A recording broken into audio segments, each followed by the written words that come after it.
नमस्कार दोस्तों, स्वागत करता हूं आपके अपने YouTube channel the Vinay Kumar show में। जिस तरह से बीपीएससी ट्री 3.0 के क्वेश्चंस एनालिसिस किए थे कि कौन सा प्रश्न किस बुक से और किस लेसन से पूछा गया था, ठीक उसी तरह आज हम लोग बीपीएससी ट्री 2.0 में पूछे गए हिस्ट्री के प्रश्नों को लेकर बात करेंगे कि कौन सा प्रश्न किस बुक से और किस लेसन से पूछा गया है, ताकि आपको एक आंकड़ा मिल सके कि क्वेश्चंस कहाँ से बन रहे हैं। तो बिना समय गवाए आइए शुरू करते हैं। देखते हैं क्वेश्चन नंबर 37 है कि बिहार में नमक आंदोलन कब प्रारंभ हुआ। अप्रैल 1930, मार्च 1930, अप्रैल 1932, उपयुक्त में से एक से अधिक या उपयुक्त में से कोई नहीं। अब ये जो क्वेश्चन है ये पूछा गया था बिहार बोर्ड की हिस्ट्री बुक से, क्लास 10th है, लेसन है भारत में राष्ट्रवाद। देखिए यहाँ लिखा है दांडी यात्रा 12 मार्च से 6 अप्रैल 1930 के तहत कि गांधी ने सविनय अवज्ञा आंदोलन की शुरुआत दांडी यात्रा से की। 12 मार्च 1930 को साबरमती आश्रम से अपने 78 अनुयायियों के साथ दांडी समुद्र तट तक गांधी ने ऐतिहासिक यात्रा शुरू की। 24 दिनों में 250 किलोमीटर की पदयात्रा के पश्चात 5 अप्रैल को वे दांडी पहुंचे तथा 6 अप्रैल को समुद्र के पानी से नमक बनाकर कानून का उल्लंघन किया। देखिए ये पॉइंट ध्यान में रखिएगा कि 6 अप्रैल को समुद्र के पानी से नमक बनाकर कानून का उल्लंघन किया। 6 अप्रैल, इससे हमें यह मालूम चल गया कि गांधी जी ने 6 अप्रैल को नमक कानून तोड़ा था। अब इसी के नीचे नमक सत्याग्रह का प्रसार पॉइंट के अंतर्गत पढ़िए, लिखा है एक बार जब गांधी जी ने दांडी में नमक कानून तोड़कर इसकी रस्म पूरी कर दी तो नमक कानून तोड़ने का सत्याग्रह पूरे देश में प्रारंभ हो गया। यानी 6 अप्रैल को जब नमक कानून टूटा तो देश के बाकी हिस्सों में भी शुरू हो गया। हम कह सकते हैं कि बिहार में भी शुरू हो गया। तो यहाँ ऑप्शन मार्च 1930 होगा? नहीं, क्योंकि नमक कानून तो अप्रैल में टूटा था। इस प्रकार से ये वाला ऑप्शन कट गया। अच्छा, इसके बाद ये वाला ऑप्शन अप्रैल 1932 भी नहीं होगा, क्योंकि नमक कानून तो 1930 में टूटा था, तो 32 कहाँ से होगा। इस प्रकार से ये वाला ऑप्शन भी कट गया। इसके बाद ये हम देखते हैं कि ऑप्शन नंबर ए सही है, अप्रैल 1930, क्योंकि अप्रैल 1930 में ही नमक कानून टूटा था। इसके बाद क्वेश्चन नंबर 47 है कि राजकुमार शुक्ला ने किस नेता को बिहार आने और उनके आंदोलन को नेतृत्व प्रदान करने के लिए राजी किया। ऑप्शन है जवाहरलाल नेहरू, राजेंद्र प्रसाद, जेबी कृपलानी, उपयुक्त में से एक से अधिक या उपयुक्त में से कोई नहीं। तो देखिए ये भी क्वेश्चन पूछा गया था बिहार बोर्ड के क्लास 10th के इतिहास से और लेसन नंबर 4 है भारत में राष्ट्रवाद।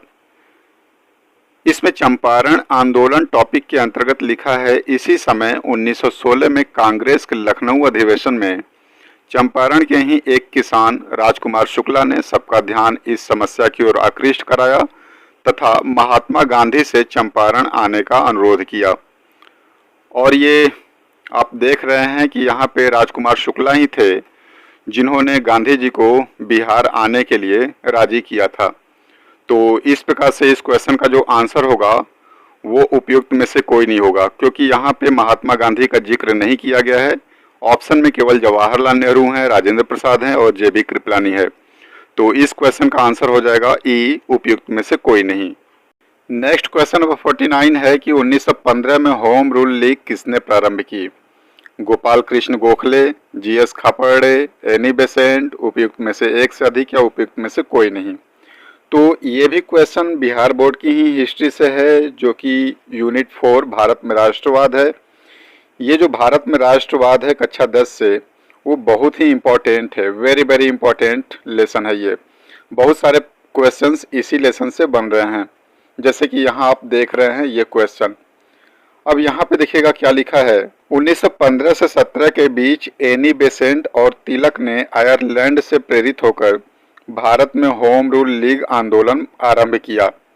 अब यहाँ पे होम रूल लीग आंदोलन किसने आरंभ किया था, तो एनी बेसेंट और तिलक ने आयरलैंड से प्रेरित होकर। तो यहाँ पे इन ऑप्शंस में तिलक का तो नाम नहीं है, केवल एनी बेसेंट है। तो इस प्रकार से जो क्वेश्चन नंबर 49 है उसका आंसर हो जाएगा सी, एनी बेसेंट। अर्थात 1915 में होम रूल लीग किसने प्रारंभ की थी, तो एनी बेसेंट ने प्रारंभ की थी। इसके बाद हमारा नेक्स्ट क्वेश्चन है कि इनमें से किस महिला ने बिहार में नमक सत्याग्रह में सक्रिय भाग लिया। ऑप्शन है श्रीमती मीरा देवी, बी कुमारी गौरीदास, सी श्रीमती हसन इमाम, डी उपयुक्त में से एक से अधिक, या ई उपयुक्त में से कोई नहीं। अब ये जो क्वेश्चन पूछा गया है बिहार बोर्ड के क्लास 10th के इतिहास से ही है और ये भी सेम यूनिट से ही पूछा गया है जो ऊपर आपने क्वेश्चंस देखे हैं। तो ये एक इम्पोर्टेंट लेसन है भारत में राष्ट्रवाद, ज़्यादातर क्वेश्चंस इसी से बन रहे हैं। इसमें देखिए एक पॉइंट है बिहार में आंदोलन का प्रसार। इस पॉइंट के अंतर्गत क्या लिखा है इसमें कि विदेशी वस्त्रों के बहिष्कार में पटना जिला के स्त्रियों ने बढ़ चढ़कर हिस्सा लिया। इसका नेतृत्व श्रीमती हसन इमाम ने की, जिसे विंध्यवासिनी देवी ने आगे बढ़ाया। अब यहाँ पे देखिएगा इस क्वेश्चन में जो ऑप्शन दिया है श्रीमती हसन इमाम, ये तो मिल ही रहा है, लेकिन आयोग ने जो ऑप्शन नंबर डी माना है कि उपयुक्त में से एक से अधिक, ये वाला ऑप्शन सही है, क्योंकि इसमें हम देखते हैं कि श्रीमती मीरा देवी का भी जिक्र होता है नमक सत्याग्रह में सक्रिय भाग लेने के लिए। तो इस प्रकार से ऑप्शन नंबर डी सही है, उपयुक्त में से एक से अधिक। इसके बाद हमारा नेक्स्ट क्वेश्चन है 51, बंगाल व बिहार के नील कृषकों की दशा का वर्णन करते हुए नील दर्पण नाटक किसके द्वारा लिखा गया है? ऑप्शन यहाँ पे है महात्मा गांधी, बी दीनबंधु मित्र, सी आचार्य कृपलानी, डी उपयुक्त में से एक से अधिक, या ई उपयुक्त में से कोई नहीं। अब देखिए बीपीएससी ट्री 2.0 में ज़्यादातर प्रश्न जो है वो बिहार बोर्ड की किताब से ही पूछा गया है। जैसे यही क्वेश्चन ले लीजिए तो ये भी बिहार बोर्ड की क्लास 8 की बुक से है। इतिहास में यूनिट नंबर 3 है ग्रामीण जीवन और समाज।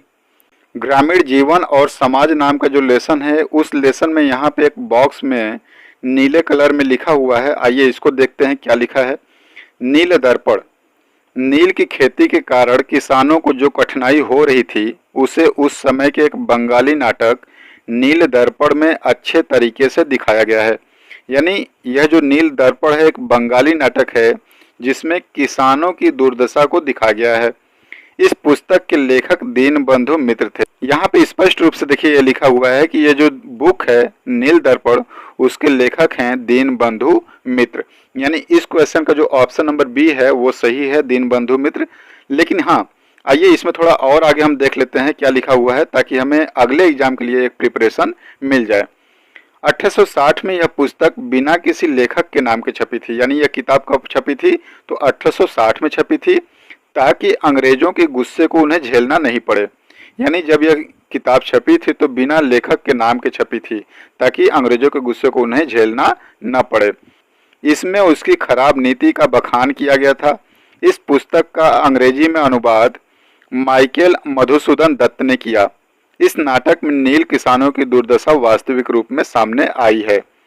यहाँ पे एक चीज और ध्यान देने वाली बात है कि ये जो बंगाली नाटक है नील दर्पण, उसका अंग्रेजी में अनुवाद करने वाले कौन थे? तो ये हैं माइकल मधुसूदन दत्त। ये भी याद रखिएगा, एक मोस्ट इंपॉर्टेंट क्वेश्चन बन सकता है इससे भी। क्वेश्चन नंबर 53 है कि भारतीय राष्ट्रीय कांग्रेस का गया अधिवेशन किस वर्ष में हुआ? यहाँ पे आपको ये बताना है कि भारतीय राष्ट्रीय कांग्रेस जो है उसका गया अधिवेशन कब हुआ था। तो ऑप्शन ए है 1922, बी 1946, सी 1933, या डी उपयुक्त में से एक से अधिक, या ई उपयुक्त में से कोई नहीं। अब ये देखिए जो क्वेश्चन है वो बिहार बोर्ड की क्लास 8 से पूछा गया है, कक्षा 8 से, इतिहास की बुक से, और ये लेसन है राष्ट्रीय आंदोलन। राष्ट्रीय आंदोलन में एक पॉइंट है अगली लड़ाई की तैयारी में, और इस पॉइंट के अंतर्गत देखिए यहाँ से है लिखा हुआ कि असहयोग आंदोलन की समाप्ति 1922 के बाद कांग्रेस का अधिवेशन गया में संपन्न हुआ।